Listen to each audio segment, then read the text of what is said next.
Hello and very good morning. मेरे सब students का एचबीएस सेंटर के इस नए लेक्चर सीरीज़ में स्वागत है। साइंस के ऊपर ये जो लेक्चर सीरीज़ हम चालू कर रहे हैं, इसके ऊपर का अनाउंसमेंट वैसे तो मैंने पहले भी ग्रुप में भी किया था और मेरे स्टूडेंट्स को भी किया था। ये जो लेक्चर सीरीज़ हम चालू कर रहे हैं वो सिर्फ इस बेस के ऊपर डिपेंड है कि जो साइंस, जो कि एक ऐसा सब्जेक्ट है जो आप प्रैक्टिकल्स के साथ सीखना चाहिए, जो आप खुद उसको प्रैक्टिकल्स करके याद रखना चाहिए, ऐसा सब्जेक्ट आपको तभी समझ में आएगा या फिर ऐसा सब्जेक्ट आप तभी याद रख पाओगे जब आपका इसको या फिर कुछ प्रैक्टिकल इलस्ट्रेशंस हो या फिर कुछ विजुअल रिप्रेजेंटेशन या फिर इलस्ट्रेशंस हो जिसको आप देख के समझ पाए। ऐसी बहुत सी चीज़ें साइंस में है। मैं तो कहता हूँ पूरा साइंस ही ऐसा है जिसको आप जब तक खुद समझोगे नहीं, जब तक आप उसको खुद करोगे नहीं, तब तक वो आपके याद नहीं रहेगी। और अगर आपने साइंस के इस कुछ पार्ट्स को सिर्फ रट्टा मार के याद रखा, सिर्फ रोट स्टडी का पैटर्न रखा, तो ऑब्वियसली लॉज होंगे, पोस्टुलेट्स होंगे, थियरी होगी, ये आपके याद में नहीं रहेगी। Because everyone is tend to forget everything almost at some part of his life. कभी ना कभी तो वो कभी ना कभी तो भूलेगा, कोई भी हो।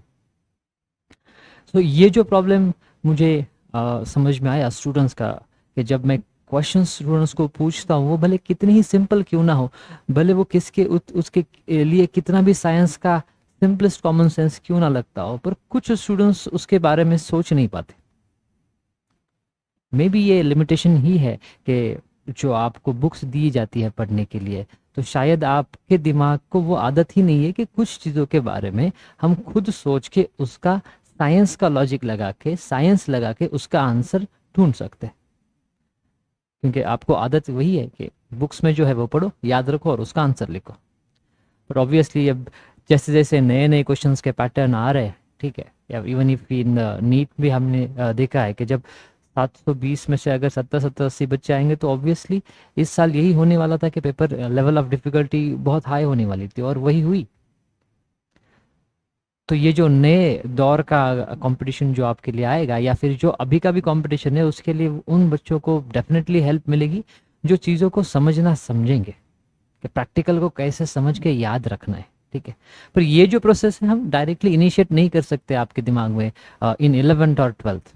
तो ऑब्वियसली अगर इसके ऊपर वर्क करना है, तो आपका बचपन जिस प्रकार इस साइंस को समझ के गया था, वही डिटरमाइन करेगा या फिर वही डिसाइड करेगा कि आप उन चीज़ों को याद रखते हो या नहीं।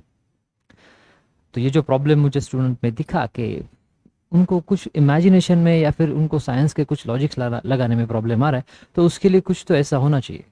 क्लासरूम में ऑब्वियसली जब भी मैं सिखाता हूँ ये चीज़ें वहाँ कर करेक्ट करता हूँ, पर to reach out to a more global crowd, और भी ज़्यादा स्टूडेंट्स तक पहुँचने के लिए ऐसा लेक्चर सीरीज चालू करना ज़रूरी था। मैंने यहाँ के कुछ जिला परिषद के स्कूल्स को भी विजिट किया, तो उनका भी वही प्रॉब्लम है कि उनके पास ऐसा कोई मीडियम नहीं है कि जहाँ पर वो, यहाँ पर जो साइंस लैब है वो चीज़ें जो खुद करके देख सके। तो वो अन्य obviously they will be dependent on this audio video lecture series. तो वो लेक्चर सीरीज लाना एक प्लान था, पर उसका प्लानिंग ऑब्वियसली कुछ छोटा नहीं था। इसके साथ ही हमें जो हमारा एग्ज़ाम यूकॉन है उसका भी प्लानिंग करना था, इस लेक्चर सीरीज़ का भी प्लानिंग करना था कि वो किस क्लास में से होनी चाहिए, किस क्लास तक होनी चाहिए, वो किस फॉर्म में होनी चाहिए, किस बोर्ड तक होनी चाहिए। तो इसके लिए लास्ट के कुछ दिनों के लिए वर्क किया, और ये जो प्रॉब्लम था जो कि कुछ बच्चों के लिए साइंस को समझने में आएगा, तो उसके ऊपर सॉल्यूशंस लाने की कोशिश मैंने की है। That as we should not be only raising questions और giving the problems about the science, we should also be giving the remedies. Okay, we are also like to give the remedies for that. तो उनके लिए जो भी problems होंगे या फिर questions होंगे, उसके लिए आंसर्स या फिर रेमेडीज देना भी हमारा कर्तव्य है। तो ये मेरा अप्रोच है, ये मेरा एक प्रयास है कि साइंस को समझने के लिए कोई एक ऐसा लेक्चर सीरीज दूं जिसमें पूरा स्टैंडर्ड 4 से लेकर स्टैंडर्ड 9 तक का साइंस हो, और आपको उसको समझने में डिफिकल्टी हो। मेरे यहाँ पर इस लेक्चर सीरीज में एक ही प्रयास रहेगा कि आपको जो कि थ्योरी का बर्डन मिलता है, वो थ्योरी का बर्डन ना देते हुए सब कुछ ऐसे आपको समझ में आए ताकि आप उसको देख के याद रख पाओ। तो that is the only basis of this lecture series Scivolution. इस लेक्चर सीरीज का या फिर साइंस का स्टडी करने का ये जो रिक्वायरमेंट है, even before I am joining this foundation का ये जो 6 to 10 का फेज है, इसके ज्वाइन करने के पहले ही मेरा जो यूपीएससी का चैनल है शिवा स्कूल, वहाँ पर, और अब से तो एमपीएससी को भी वही ऑप्शनल आ गया है मेरा जूलॉजी, तो वहाँ पर इन सब स्टूडेंट्स को यूपीएससी और एमपीएससी का जो सीसैट वाला पेपर है या फिर साइंस वाला पेपर है, उनमें भी यही प्रॉब्लम है कि 6 to 10 का साइंस या इवन 11-12 का साइंस के ऊपर भी बहुत से क्वेश्चन आते हैं। क्योंकि आप जैसे जानते हो कि बहुत से आर्ट्स फील्ड के भी स्टूडेंट होते हैं जो कि यूपीएससी या फिर एमपीएससी मतलब स्टेट पब्लिक सर्विस कमीशन या फिर यूनियन पब्लिक सर्विस कमीशन का एग्जाम देते हैं। वहाँ पर भी उनको ये साइंस का ये जो पार्ट है, उनका जो मार्क्स है, उसको समझने में, उनके आंसर्स लिखने में डिफिकल्टी होती है। क्योंकि एक पेपर का जो थ्योरेटिकल पेपर है यूपीएससी और एमपीएससी में, उसमें भी साइंस है, वहाँ पर आपको साइंस के आंसर्स लिखने हैं। तो उसके लिए भी ये जो बेसिक स्टडी चालू होता था वो स्टैंडर्ड 6 से ही चालू होता था। तो बहुत से आर्ट्स से स्टूडेंट को फिर से ये स्टैंडर्ड 6 से 10 तक का पढ़ाई करना पड़ता था। तो वो भी डिफ़िकल्टी कुछ स्टूडेंट्स ने मेरे पास रख दी थी। इसलिए मैंने लगभग 2022 में और 2022 में एक लेक्चर सीरीज स्टार्ट करने का ट्रायल किया था, पर वो अनफॉर्चुनेटली मैं कंटिन्यू नहीं कर पाया क्योंकि मैं इस फाउंडेशन के उस ओवरऑल टीचिंग में ही नहीं था तब। पर अब क्योंकि मैं इस फाउंडेशन के टीचिंग में हूँ, बायोलॉजी यहाँ पर मैं पढ़ाता हूँ, तो अब ये साइंस के ऊपर का पूरा लेक्चर सीरीज हम कंडक्ट कर सकते हैं यहाँ पर।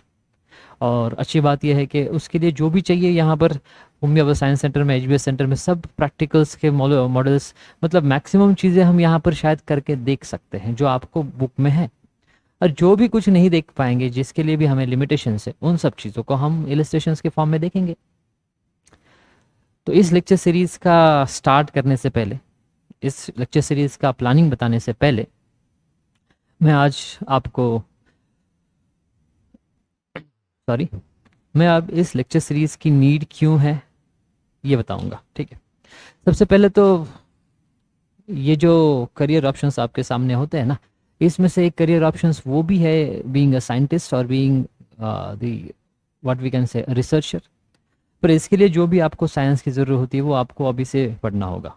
और इवन फॉर नीट और इवन फॉर द आईआईटी आपको साइंस तो पढ़ना ही होता है 10 तक। पर इसमें से भी मेरा फोकस उस चीज़ों पे रहेगा जो आपको शायद इन फ्यूचर साइंटिस्ट के करियर में मदद करेगा। तो इसके लिए कुछ ये चीज़ जो है कि क्यों हम अच्छे साइंटिस्ट बन सकते हैं, या फिर क्यों इंडिया का बहुत बड़ा हिस्ट्री रहा है कि हम साइंस में बहुत ही ज़्यादा अच्छे वर्क्स दिए या फिर इनोवेशंस किए, इसके लिए कुछ स्लाइड्स है आज। इसके साथ ही साथ ये प्रैक्टिकल लर्निंग या फिर जो भी हम यहाँ पर लर्निंग करेंगे उसके ऊपर क्यों फोकस होना चाहिए, इसके ऊपर भी कुछ स्लाइड्स है। और बाद में हम आज या फिर मे बी इवनिंग को क्लास 4 और क्लास 7 के लेक्चर सीरीज से स्टार्ट करेंगे। एक पहला लेक्चर एक बेसिक का होगा जो कि कॉमन होगा, और ये शुरुआत का लेक्चर भी सबके लिए है कि ये इस साइवोल्यूशन नाम के लेक्चर सीरीज की जरूरत क्यों है, that is the evolution of science, what we can say this the lecture series in which you are going to learn the practicals. तो स्टार्ट करते हैं पहले लेक्चर से, पहले स्लाइड से। तो साइवोल्यूशन बेसिकली यही है कि आपको right from the big bang theory हम सीखने वाले कि वहाँ से कैसे पूरा अर्थ या सोलर सिस्टम फॉर्म हुआ, फिर हम ये देखेंगे कि लाइफ कैसे फॉर्म हुई, फिर लाइफ सीखने के बाद फिर ऑल दी पार्ट्स जो कि हर स्टैंडर्ड में आएंगे वो भी एक एक करके सीख के आएंगे। तो जिस किसी को भी ये सीखना है उसके लिए जिस किसी को भी साइंस को समझना है शुरुआत से, इनके लिए ये सीरीज बहुत ही अच्छी होगी। Next, science as we can see it is a subject of practicals। okay, इस प्रैक्टिकल करके देखने का सब्जेक्ट है, तो वही हम यहाँ पर करने वाले। और ये प्रैक्टिकल लर्निंग के ऊपर यहाँ फोकस सिर्फ इसके लिए है कि अगर जैसे कि अगले स्लाइड्स में हम देखने वाले कि इंडिया का बहुत स्ट्रॉन्ग हिस्ट्री रहा है कि हम इवन फ्रॉम लगभग 1,70 करोड़ साल पहले से या फिर 1.7 मिलियन ईयर्स एगो से 17 लाख साल पहले से जो भी इनोवेशंस हर चीज़ में अगर होता होगा तो वहां पर इंडिया का कहीं ना कहीं कंट्रीब्यूशन है। तो ये जो रिसर्च और इनोवेशंस के हमारे जीन्स हैं उनको अगर अनलॉक करना है, ठीक, लास्ट के ऑलमोस्ट 400 to 500 में जब हमारे इंडिया में कॉलोनाइजेशन हुआ तब ये अंग्रेजों ने बहुत कुछ हमसे लूट के चले गए। They have ripped us of our own achievements also. हम हमारे अचीवमेंट्स लेके गए, इनोवेशंस लेके गए, बुक्स लेके गए, यहाँ पर दे उनको जला दिया। तो उसके पहले का भी इतिहास ऐसा था कि शायद ऐसा बहुत कुछ है, और मैं तो बोलता हूँ कि 100% ऐसा बहुत कुछ है जिसका इनोवेशन हमारी ही बुक्स में से पढ़ के इन फॉरेन के साइंटिस्ट ने किया है। और ये इस बहुत से लोग बोलते भी हैं कि हाँ, we might be the reason behind many research and innovations which are currently credited to various foreign scientist. अभी हमें लगता है कि वो फॉरेन साइंटिस्ट ने किया है, पर उन सब के पीछे का शायद कहीं ना कहीं लिंक हमसे है। हमारे कुछ वेदों में लिखा हुआ था, हमारे विष्णु भगवान के अवतार है, ठीक है, पहला अवतार मत्स्य अवतार, उसके बाद कूर्मा अवतार, उसके बाद वराह अवतार। ये उसी इवोल्यूशन के थ्योरी के अकॉर्डिंगली आपको नहीं लगता क्या? क्या डार्विन ने जब कहा था फिशेस पहले फॉर्म होगी, फिशेस के बाद एम्फीबियंस फॉर्म हुए, एम्फीबियंस मतलब फिशेस को मत्स्य अवतार करके रिप्रेजेंट करेंगे, एम्फीबियंस को शायद एम्फीबियंस को हम कुर्मा, वैसे कुर्मा अवतार जो टॉर्टोइज बोलते हैं हम, वैसे तो उसको रेप्टाइल में आएगा, पर वो it is capable of going on land as well as water, तो उससे कोलेट कर सकते। तीसरा जो वराह अवतार है उसको मैमल से कोलेट कर सकते। तो कहीं ना कहीं कुछ चीज़ें हैं जिसको अगर हमने बिलीफ रखा तो हमारा इंडिया का जो इनोवेशन में बहुत ही स्ट्रांग प्रेजेंस था, सिर्फ हम उसको प्रूफ नहीं कर पाए बिकॉज हमने, हमारी एक बुरी आदत थी कि हमने ज़्यादा लिख के नहीं रखा था। पर इन साइंटिस्ट ने ज़्यादा लिख के रखा, और जो भी हमने लिख के रखा था शायद ये सब कुछ लेके चले गए। तो हमें पता नहीं कि बहुत से जो इनोवेशंस फॉरेन के साइंटिस्ट है, क्या इंडिया के टेक्स्ट बुक्स, इंडिया के 1000 साल पहले के साइंटिस्ट या फिर ऋषि मुनि, इनका उसमें कुछ कंट्रीब्यूशन था या नहीं, हम अभी प्रूफ तो नहीं कर सकते। पर जो हुआ वो हुआ। हम इतना तो मानते हैं कि हमें बहुत ही अच्छे रिसर्च के इनोवेशंस के जीन्स है, तो उनको अगर अनलॉक करना है बचपन से, तो ऑब्वियसली किसी एक पर्टिकुलर करियर के पीछे दौड़ने के बाद ही ये नहीं होगा। मैं खुद भी एक IIT एंड नीट की क्लास में सिखाता हूँ, मुझे पता है, बट स्टिल आई नो कि मेडिकल को और IIT को जाने वाले सब बच्चे नहीं होंगे, बहुत से बच्चे भी ऐसे होंगे जिनको अदर करियर ऑप्शंस भी देने पड़ेंगे। तो ये रिसर्च और ये साइंस का करियर ऑप्शंस भी आपके लिए है, और अल्टीमेटली ये साइंस भी अल्टीमेटली आपको नीट एंड IIT के स्टडी को ही मदद करेगा, ऐसा नहीं हम कुछ दूसरा स्टडी कर रहे हैं। तो इसके लिए जो कुछ भी स्टैंडर्ड फोर्स से चाहिए था, उसके लिए ये प्रैक्टिकल लर्निंग ज़रूरी है, ताकि आपके रिसर्च एंड इनोवेशंस के जो जीन्स है जो बचपन से चालू हो। बचपन से स्टूडेंट ने पूछना चाहिए हर एक चीज़ को, ये क्यों होता है, ये कैसे होता है, ये अगर उन्होंने पूछा बहुत बार, तो ये पूछने के लिए जिस प्रकार सिखाना चाहिए प्रैक्टिकल्स, तो वो प्रैक्टिकल्स ही अगर उनको नहीं है तो वो पूछेंगे नहीं ना, क्योंकि ऑलरेडी बुक्स में है वही कर रहे हो। उसके बाद रोड स्टडी करने की जरूरत नहीं पड़ेगी, अगर यहाँ पर आप कुछ खुद देखोगे प्रैक्टिकल्स में, तो वो शायद आपके दिमाग में फिट बैठेगा, आपको पढ़ाई या फिर आपको रट्टा मारने की जरूरत नहीं पड़ेगी, ठीक है। और ये जो हाइपोथेसिस टेस्ट करना, ऑब्जर्व करना और फिर समझना, ये चीज़ स्टूडेंट कर पाएंगे। इसके बाद मैं आपको बहुत से कुछ स्लाइड्स दिखाने वाला हूँ जिसमें सिर्फ ये एम्फेसाइज करेंगे हम, और ये देखेंगे कि हमारे एंशिएंट इंडियन जो भी साइंटिस्ट होंगे या फिर लोग होंगे, उनका हर साल में, हर सेंचुरीज में, हर मिलेनियम में कुछ स्ट्रांग प्रेजेंस था। अगर हमने देखे even 1.7 million BCE to 50,000 BCE में बहुत से इन्वेशंस कुछ हो गए होंगे, बहुत से हमें पता नहीं, पर उनमें भी हमारा जैसे कि तमिलनाडु से हो या फिर कर्नाटका में हो या फिर शिवालिक फुट हिल्स में हो, वहाँ पर भी हमारे एंसेस्टर्स थे, तो वो भी वहाँ पर उनके टाइम का जो इनोवेशंस था वो कर रहे थे, वो टूल्स बना रहे थे। उसके बाद अगर हमने देखा 30,000 टू 50,000 8,500 BCE तक, वहाँ पर भी अगर जो शिकार करना कैसा है, उसके लिए टूल्स कैसे बनाना है, इवन फायर का यूज़ कैसे करना है, इसमें भी वो आगे थे। उसके बाद अगर हमने देखा तो गग्गर नॉर्थ वेस्ट जो हकरा कैंप है या फिर मेहरगढ़ है, वहाँ पर भी कुछ डेंटल टूल्स पाए गए हैं, तो वहाँ पर भी इंडियंस आगे थे। Even up to the recent time that is the 6,500 BC to 4,800 BC, लगभग 7 से 8 हज़ार साल पहले मेहरगढ़ में कॉटन का यूज़ भी हुआ, वहाँ पर ग्रेन्स को स्टोर करना भी चालू हुआ। तो वो लैपिस लजुली नाम का जो एक इंडस्ट्री थी बीड मेकिंग की, तो उसके लिए भी इंडियंस का कंट्रीब्यूशन था। रॉक एनग्रेविंग्स भी हम बनाते थे अच्छे। इवन 3,800 BC टू 3,400 BC हमने कॉपर स्मेल्टिंग का टेक्निक हमारे जो एंसेस्टर्स थे वो करते थे। पॉटरी व्हील का यूज़ करके नए नए पॉट्स बनाना वो भी करते थे, ठीक है। ऑलमोस्ट 3,300 BC अगर हमने देखा तो हड़प्पा में मेट्रोलॉजी और बीड ड्रिल्स बनाते थे, राइट। तो शुरुआत के सील्स भी यहीं पर बनना चालू हुआ, सील्स मतलब जो स्टैम्प के जैसा होंगे वो।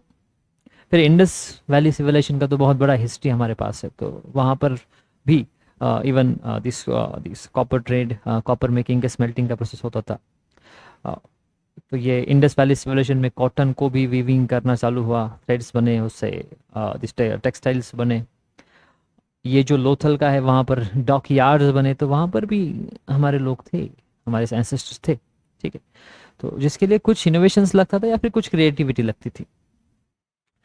इवन अगर हमने आयुर्वेदिक फार्माकोलॉजी में अगर देखा तो उसमें जो हमारे साइंटिस्ट थे तो वो भी अलग अलग बॉटनिकल फॉर्मुलेशंस बनाते थे, मेडिसिन में आगे थे। इंडिगो डाई एक्सट्रैक्शंस, जो नील डाई बनाने में हमारे साइंटिस्ट थे, तो तब भी वो आगे थे। जैसे कि हमने सुश्रुत संहिता से हमें पता है कि Sushruta was one of the earliest the surgeon, तो शुरुआत के सर्जरीज वो करते थे हमारे सुश्रुत। जो ऐसे कुछ शुरुआत के सर्जन्स है जो कि शायद ही इसके पहले सर्जरी कुछ करते थे या फिर उन्होंने डॉक्यूमेंटेड किया है, तो उसमें भी इंडियंस आगे थे। पंचमार्क कॉइन्स बना दिए, कैटरैक्ट सर्जरी। तो first of all like physics के ऊपर का थेरी होगा, that is the atomic theory, तो महर्षि कनाद ने दिया था, almost 6 to second century BC था।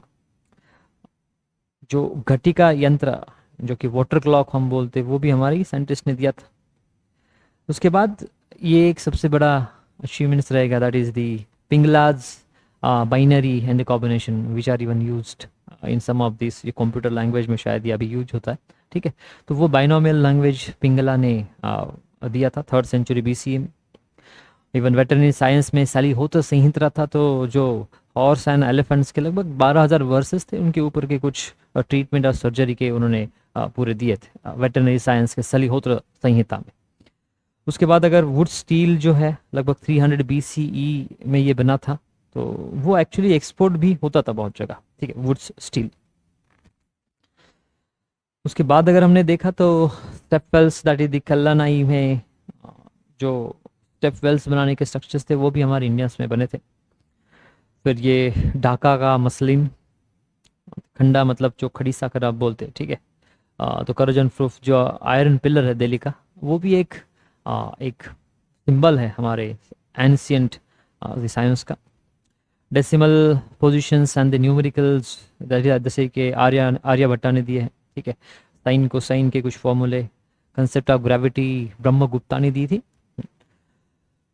उसके बाद अगर हमने देखा तो न्यूटन्स लॉ ऑफ ग्रेविटी अगर है, तो उसके पहले कहीं पहले शायद ब्रह्मगुप्ता ने ग्रेविटी का कंसेप्ट दिया था।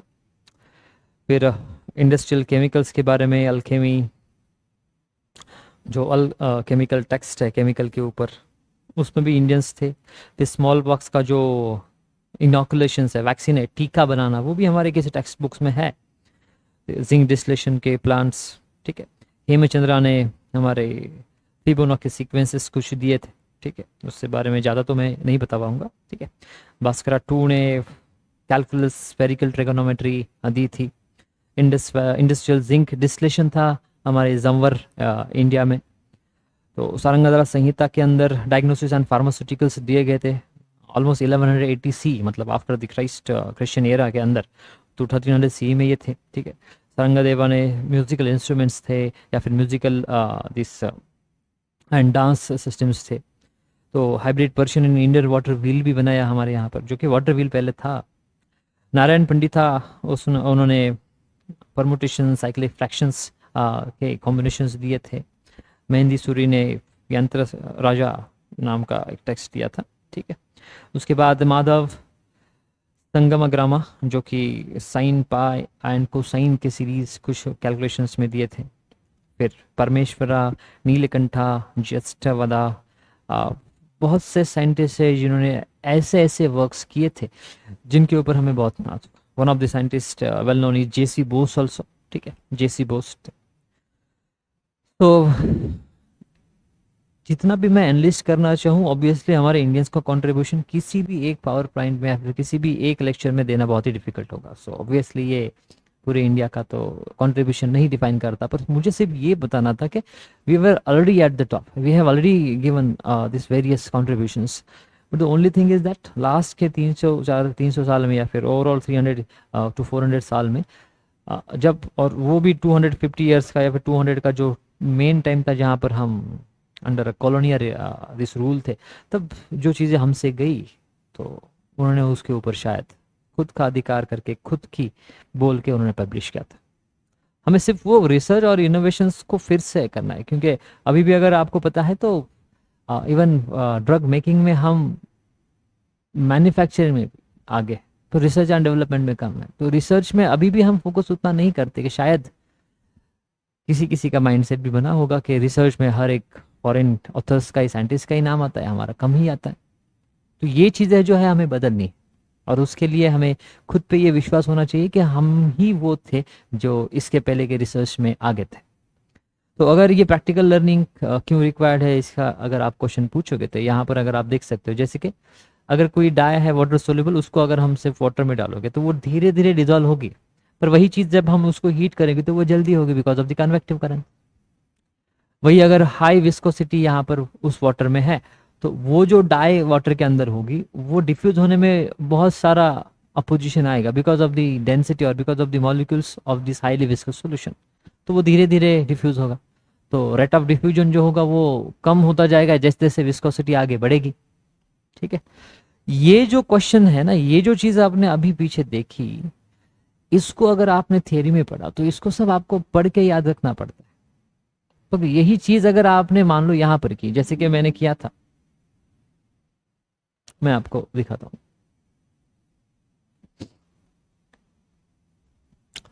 ये मेरा एक लेक्चर का वीडियो है, आप सिर्फ देखना उसको।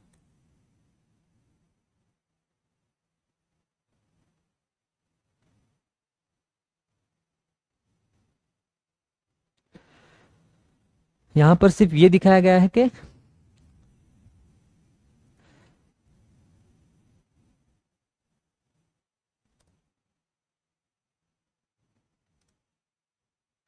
इसके अंदर एक डाई डाली गई है। ठीक है, वो जैसे हम उसको हीट कर रहे हैं ना, वो जल्दी जल्दी देखो डिफ्यूज हो रही है। ये अगर आपको दिख रहा है, और भी दिखेगा। ठीक है, यहाँ पर ऑलरेडी कैंडल है जो कि जिस लाइटेड है, तो यहाँ पर देखो उस हीट की वजह से ये जल्दी जल्दी डिफ्यूजन करंट्स यहाँ पर हो रहे हैं, यहाँ पर कन्वेक्टिव करंट्स बह रहे हैं, और वो जो डाई है वो जल्दी जल्दी डिफ्यूज हो रही है। ठीक है, इसके पहले सिर्फ हमने उसको रखा था तो वो ऑब्वियसली डिफ्यूज नहीं हो रही थी, because rate of diffusion is directly proportional to temperature. जैसे जैसे टेम्परेचर बढ़ता जाएगा, कन्वेक्टिव करंट्स बढ़ते जाएंगे, वैसे वैसे डिफ्यूजन ज़्यादा होगा वहाँ पर ये चीज़ जब मैंने पहले पूछी थी तो उनको उसमें आंसर करने में डिफिकल्टी आ रही थी, क्योंकि उन्होंने पढ़ा नहीं था। पर अगर हमने ऐसे प्रैक्टिकल्स दिखा के उनके दिमाग में ये जो थिंकिंग है इनिशिएट कर दी, तो मुझे लगता है इस चीज़ के लिए किसी टेक्स्ट बुक की भी ज़रूरत नहीं पड़नी चाहिए कि क्या होगा अगर वाटर को आप हीट करोगे तो उसके अंदर की वाटर सोल्यूबल डाई का क्या होगा, वो जल्दी डिजॉल्व होगी। वही तो प्रिंसिपल हम यूज करते हैं रोज, भले आप वो चाय बनाते वक्त भी वही करते हो। चाय बनाते वक्त जब आप पानी और या फिर टी पाउडर डालते हो तो वो जल्दी डिजॉल्व उसमें डिफ्यूज इसीलिए हो जाएगी क्योंकि वो गर्मी की वजह से वो जल्दी जल्दी डिफ्यूज होगी। अगर आपने सिर्फ पानी में चाय की पत्ती डाल के रखी या फिर अगर उसमें शुगर डाली तो वो अपने आप डिफ्यूज नहीं होगी, हीट उसको बढ़ाती है, टेम्परेचर उसको बढ़ाता है। पर ये चीज अगर आपने जब देखी तो एक एक कंसेप्ट अगर जब आप ऐसा देखोगे तो आपके दिमाग में वो जो साइंटिफिक स्टडी का एक साइकिल होगा वो इनिशिएट होता रहेगा। तो बहुत सी चीज़ों के लिए फिर आपको बाद में पढ़ने की जरूरत नहीं पड़ेगी। अगर आपको ये समझ में आ गया और अगर मैंने ये बोला कि क्या होगा वही डाई अगर आपने हनी में डाला तो क्या वो जल्दी डिफ्यूज होगा, आपको पता है कि वो अगर ये आपको इनिशिएट हो गया तो आपका आंसर नहीं होगा, क्योंकि आपको पता है जैसे अगर आपके घर पे हनी होता है उसके ऊपर अगर आपने मान लो स्पून भी रख दिया तो वो जल्दी नीचे नहीं जाएगा because of the high viscosity of the honey. तो वैसे ही हाई विस्कोसिटी है तो वो डाई को डिफ्यूज होने में भी अपोजिशन होगा, तो वो डाई भी धीरे धीरे डिफ्यूज होगी। पर ये थिंकिंग इनिशिएट करने के लिए हमें ये सब कुछ करना है। ये ऑब्वियसली एक फैक्टर में नहीं होगा, ऐसे नहीं कि एक बार हमने कर दी तो हो गई इनिशिएट, अब हर चीज में बच्चे सिर्फ थिंक या फिर सोच सोच के आंसर कर पाएंगे। नहीं, हर एक चीज का थिंकिंग कैसे करना चाहिए इनको बताना पड़ेगा हर एक कंसेप्ट में, जो कि हम बताएंगे। इसके बाद अगर आपने देखा तो नेक्स्ट अगर ये जो पूरा लेक्चर था वो इसी के लिए था कि ये नीड आपको देनी थी कि ये हमें ज़रूरी है, ये हमें करना है। तो लेक्चर सीरीज ऐसी ही होगी, हर क्लास का 4th 5th 6th का एक ग्रुप होगा अलग से, क्योंकि एट द सेम टाइम हमें 4th से ही चालू किया तो 7th 8th 9th वाले वैसे ही बैठेंगे, इसलिए हम और हर क्लास का स्टेट बोर्ड CBSE और ICSE करेंगे। ठीक है, ताकि कुछ भी रह ना जाए उस क्लास का। और पहले तो मुझे अलग अलग करना था उसको, साइंस को, पर बाद में ये मुझे अच्छा लगा कि अगर क्लास वाइज होगा तो ही बच्चों को स्टडी करने के लिए अच्छा है, कि क्लास 4 का स्टेट बोर्ड का साइंस का बुक है या फिर एनवायरमेंट साइंस का बुक है, उसके ऊपर के वो लेक्चर है, मान लो 7 लेक्चर है, तो उस 7 लेक्चर में स्टैंडर्ड 4 का स्टेट बोर्ड खत्म हो जाएगा। उसके बाद मान लो अगले 10 लेक्चर में स्टैंडर्ड 4 का सीबीएसई का बोर्ड का साइंस का बुक आ जाएगा, एनवायरमेंटल साइंस का, क्योंकि शायद 4th तक सिर्फ एनवायरमेंटल साइंस है, 4th एंड 5th तक साइंस 6 से चालू होता है। तो ऐसे करते करते सेम 7 के लिए फॉलो करेंगे और 4 के चालू, क्योंकि ये पैरेलली चलेगा सब कुछ। जिसको भी सीखना है वो दोनों लेक्चर सीरीज को देख सकता है, क्योंकि ये सारे लेक्चर्स हमारे यूट्यूब चैनल पे फ्रीली अवेलेबल रहेंगे। ठीक है, सिर्फ अगर आपको इसके ऊपर के जो नोट्स है जिसमें विजुअल रियलिस्ट्रेशन है, इमेजेस होंगी, डायग्राम्स होंगी, जिसको अच्छे तरीके से फ्लो चार्ट में बनाया गया है, कभी किसी सीक्वेंस में बनाया गया है, ये जो मटेरियल है जो मैंने खुद बनाया, और मोस्टली हर एक चैप्टर का मैक्सिमम 1 पेज में ही नोट्स हो रहा है। जब मैं अभी एक एक करके आपको दूंगा उस एप्लीकेशन में, तब आपको समझ में आएगा। एक सैम्पल नोट्स में आपको इस पहले चैप्टर का दूंगा ग्रुप में एचबीएस सेंटर के, ठीक है। तो अगर वो आपको, और कुछ एनिमेशंस भी है जो मैंने किसी एक कंपनी से लिए हैं ऑलरेडी, तो वो एनिमेशंस देखना है, या फिर प्रैक्टिस ऑनलाइन एमसीक्यूज को अगर प्रैक्टिस करना है आपको हर चैप्टर के, जैसे हमारा लेक्चर हो जाएगा एट द सेम डे, जैसे ही लेक्चर हो जाएगा आपको उसके लिए प्रैक्टिस एमसीक्यूज उसी एप्लीकेशन में अवेलेबल हो जाएंगे, और ये फॉलो होगा ऑलमोस्ट हर एक लेक्चर के लिए। ठीक है, तो वो ऑनलाइन एमसीक्यूज होंगे, मे भी शुरुआत में थोड़ा टाइम लगेगा 1-2 दिन, पर 1-2 दिन के बाद वो कंटिन्यूस रहेगा। ठीक है, तो ऑनलाइन एमसीक्यू पे आप प्रैक्टिस कर पाओगे, और जो नोट्स जो कि पीडीएफ फॉर्म में होंगे जिसको आप बाद में प्रिंट कर सकते हो, वो भी आपको एप्लीकेशन मिलेंगे। अदरवाइज लेक्चर्स सारे फ्री होंगे आपके यूट्यूब पे। ठीक है, इसके लिए भी एक नॉमिनल 1000 का कॉस्ट है, क्योंकि कोई भी स्टूडेंट्स इसको लेगा, कोई भी स्टूडेंट लेगा तो उसको पूरा का पूरा, एक तो 4th 5th 6th के ग्रुप का हो या फिर 7th 8th 9th ग्रुप का हो, जो भी ये साइंस का कोर्स लेगा वहां पर, क्योंकि वहां पर सिर्फ एक ही कोर्स दिखेगा आप एप्लीकेशन पे भी, दैट इज द साइवोल्यूशन 2025, साइंस का the evolution of the science 2025।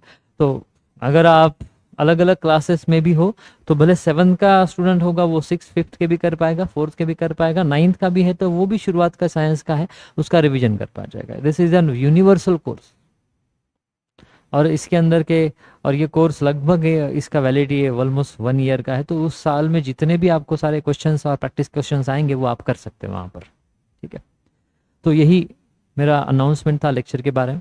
इसके बाद का एक लास्ट का अनाउंसमेंट है जो कि हमारा एक, जैसे कि मैंने कहा ये भी अनाउंसमेंट किया था कि एक एग्ज़ाम हम ही कंडक्ट करने वाले हैं जो कि प्रैक्टिकल बेस के ऊपर रहेगी।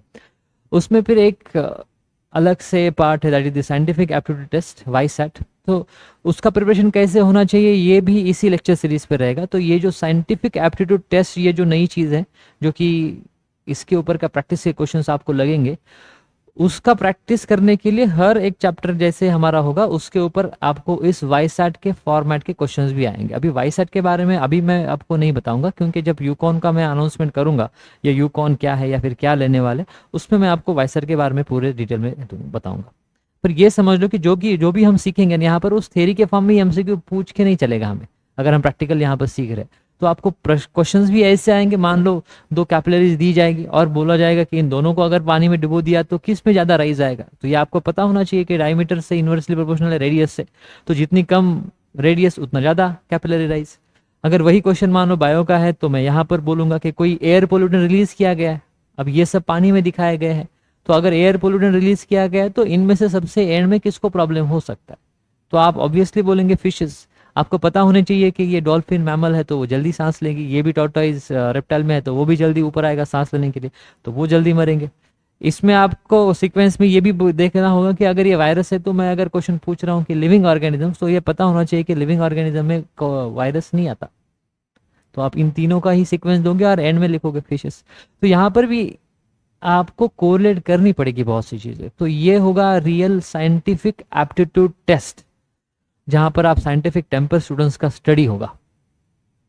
तो इसकी प्रैक्टिस के लिए भी हर एक चैप्टर के बाद कुछ क्वेश्चंस होंगे, मतलब जो भी प्रैक्टिस क्वेश्चंस आपको मिलेंगे उनमें से कुछ क्वेश्चंस ये भी होंगे वाईसैट का। ठीक है, पूरा एक सेक्शन ही होगा। तो यही मेरा अनाउंसमेंट था। लेक्चर शायद थोड़ा बड़ा ही हो गया, तो ऑब्वियसली कुछ बड़ा ही था ये, इसके लिए अनाउंसमेंट भी बड़ा ही होना था, लेक्चर भी बड़ा होना था। इस लेक्चर को मैं यूट्यूब पे अपलोड कर दूंगा, आप इसको आराम से देखो खुद भी और दूसरों को भी शेयर करो, और साइवोल्यूशन इस लेक्चर सीरीज़ के बारे में बताओ। मैं जानता हूँ कि ये साइवोल्यूशन लेक्चर सीरीज से आगे चल के जो भी साइंस को सीखना चाहेगा 4th to 9th में, उनके लिए बहुत ही ज़्यादा इवोल्यूशनरी साबित होगा, और उसके लिए जो भी करना पड़े हम करेंगे। मिलते हैं नेक्स्ट लेक्चर में। Bye bye.